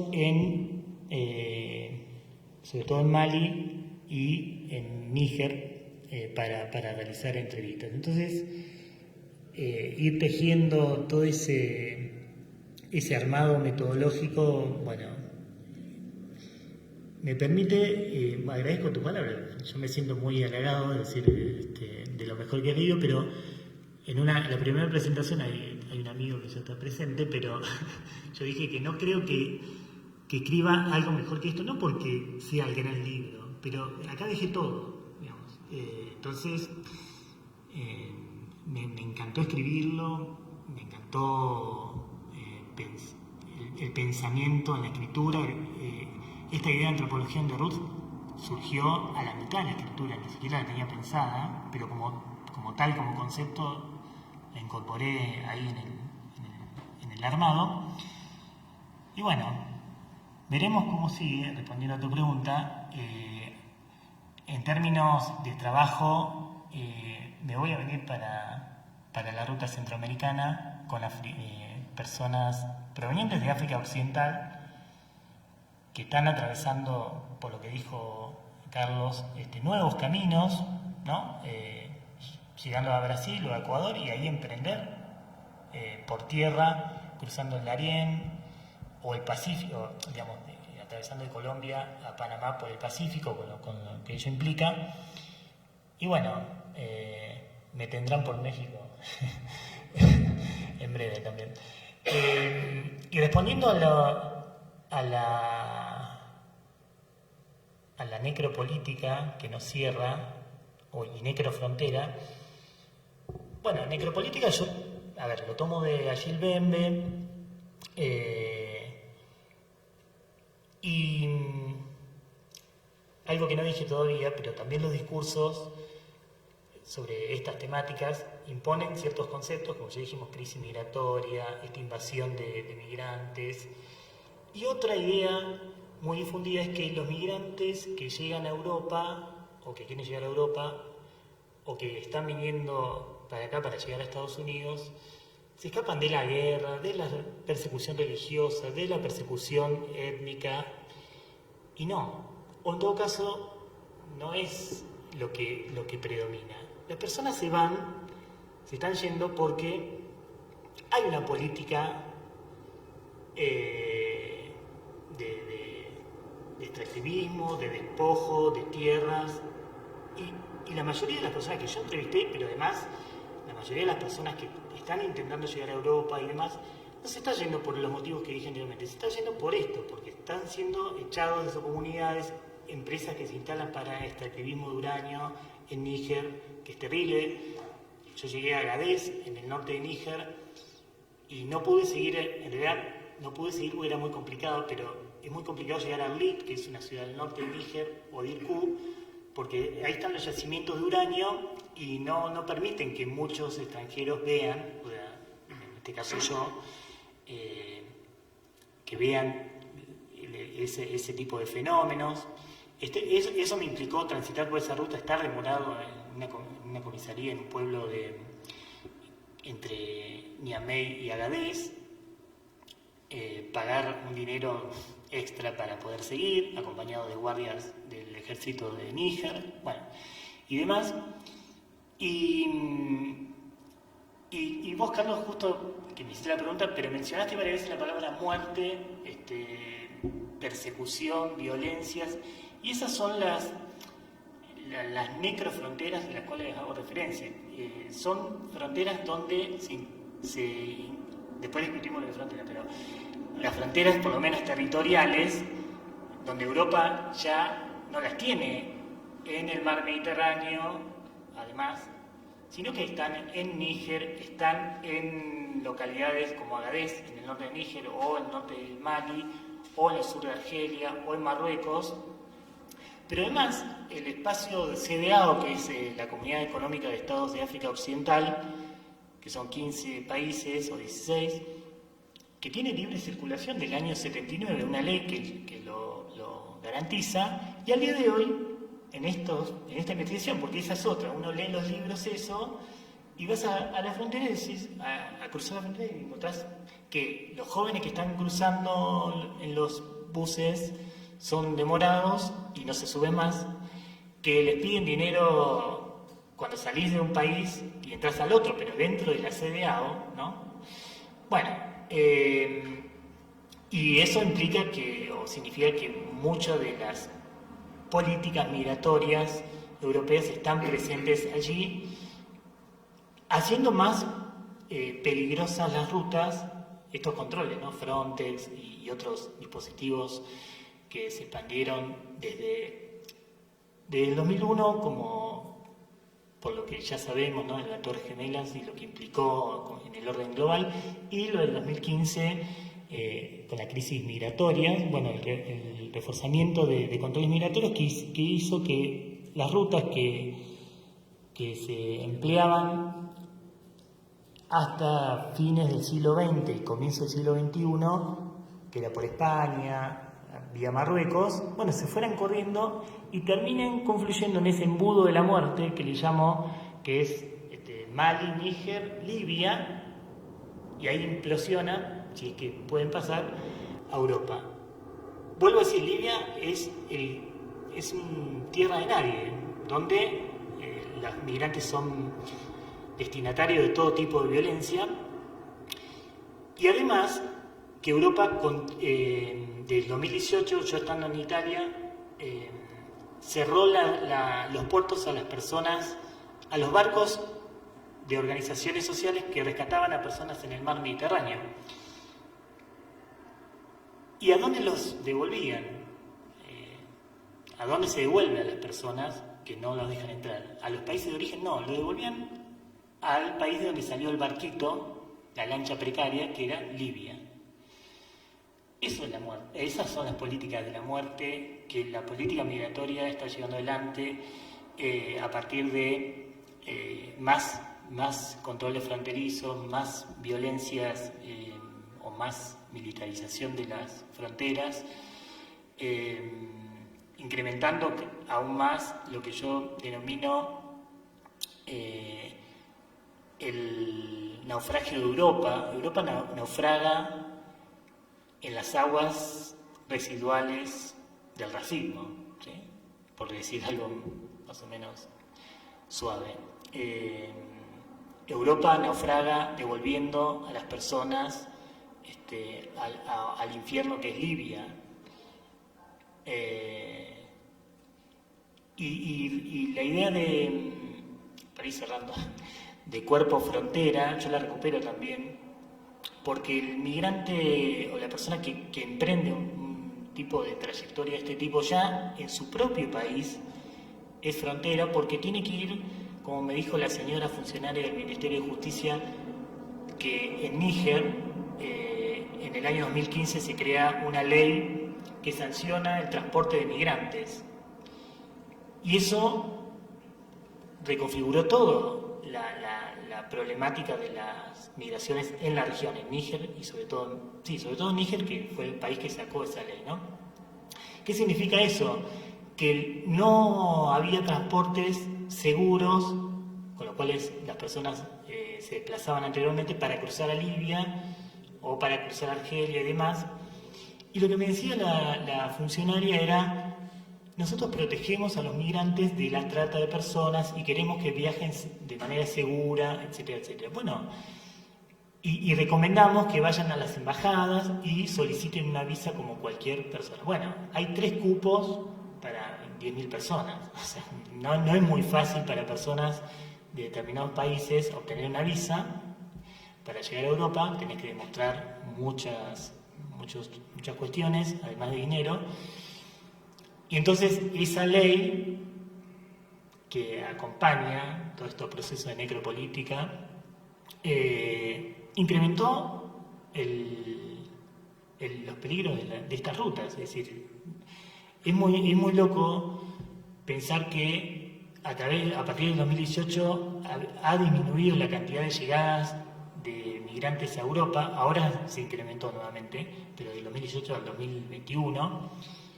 Pero más personas mueren y desaparecen en el Sahara y en el mar Mediterráneo. ¿Sí? ¿Por qué? Por la peligrosidad de las rutas.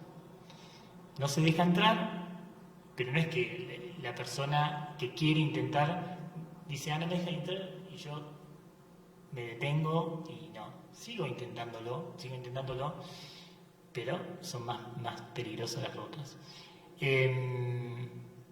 Bueno, ¿respondí ahora?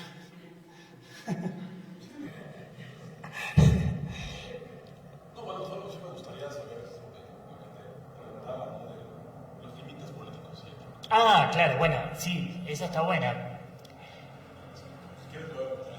No, pues me había olvidado.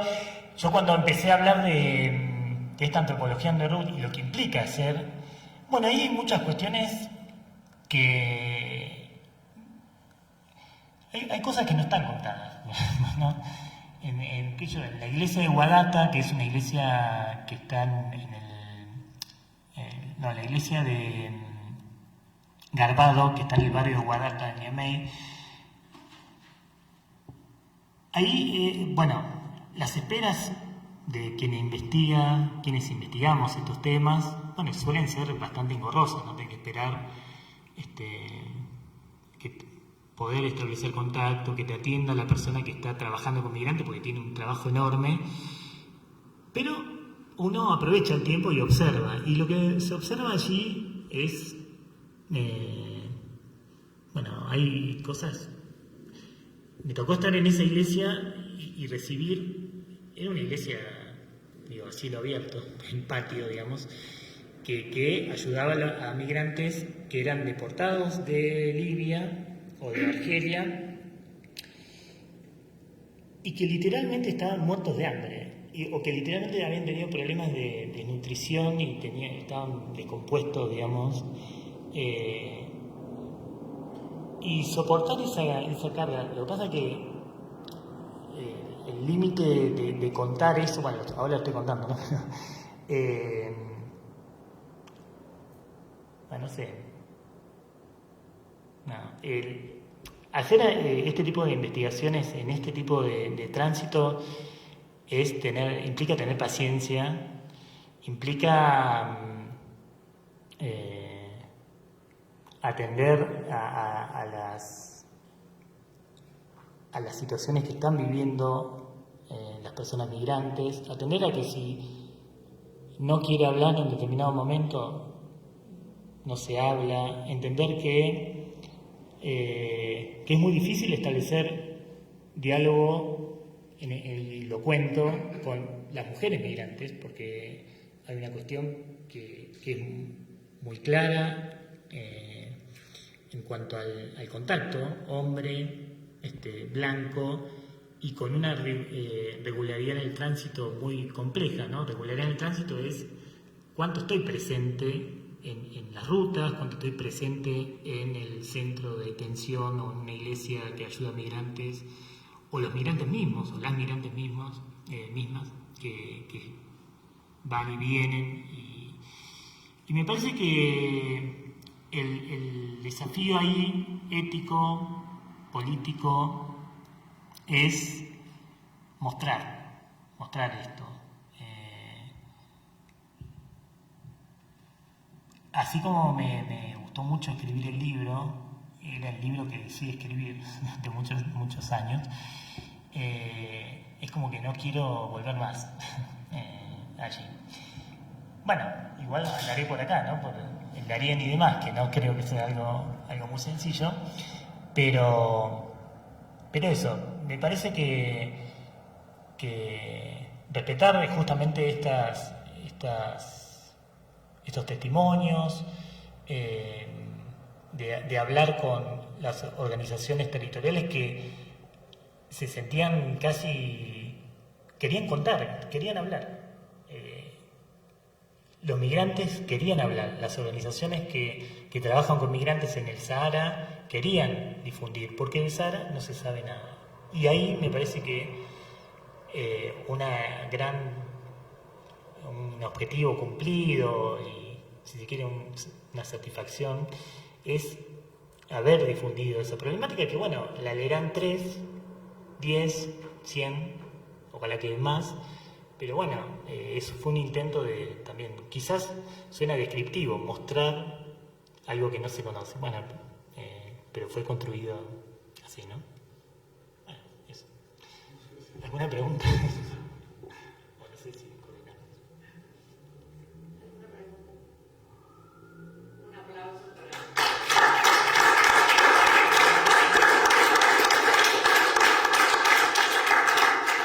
Quien desea el libro hasta aquí cuesta 200 pesos. ¿Vos tenías una pregunta? Daniela. Y si se puede, no sé si... Ok, adelante. Rápidamente tratando de vincular, pensando que me han hecho comentarios sobre los conceptos de fronteras e inmigración, y pues, también fue una pregunta mía para incorporar en el otro libro, y vos dijiste con Mónica Gatica desarrollar movilidad. En ese momento no estaba la categoría, porque si te has movido hacia allá, qué diferencias, qué implicaciones interesante. Sí, movilidad implica algo más que la migración. ¿O no? ¿Estamos de acuerdo? se armó lío, ¿no? Y eso en realidad es una categoría que la empecé a trabajar recientemente como tal, con un grupo de trabajo, donde está Mónica y Enrique Coraza de los Santos. Pero así todo yo seguí trabajando migraciones, ¿no? Pero la movilidad para mí implica es decir, las personas se mueven y por diferentes motivos que van más allá de los motivos tradicionales a través de los cuales se investigan las migraciones. Entonces, ahí abrís un poco más el juego, me parece, para diferentes tipos de desplazamientos de personas más allá de las migraciones. No lo tengo claro por cuál adherir yo, a cuál adherir yo, pero me parece que pasa por ahí. ¿Vos estás de acuerdo? Quiero pelear.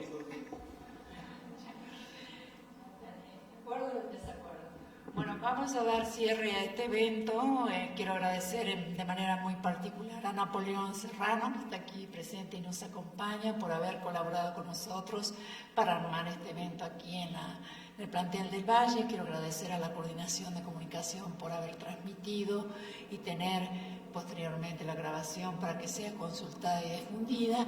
Y naturalmente quiero agradecer muchísimo tanto a Roxana como a Carlos y Pablo, el autor, haber presentado este libro tan maravilloso y tan sentido y dolido en muchos sentidos.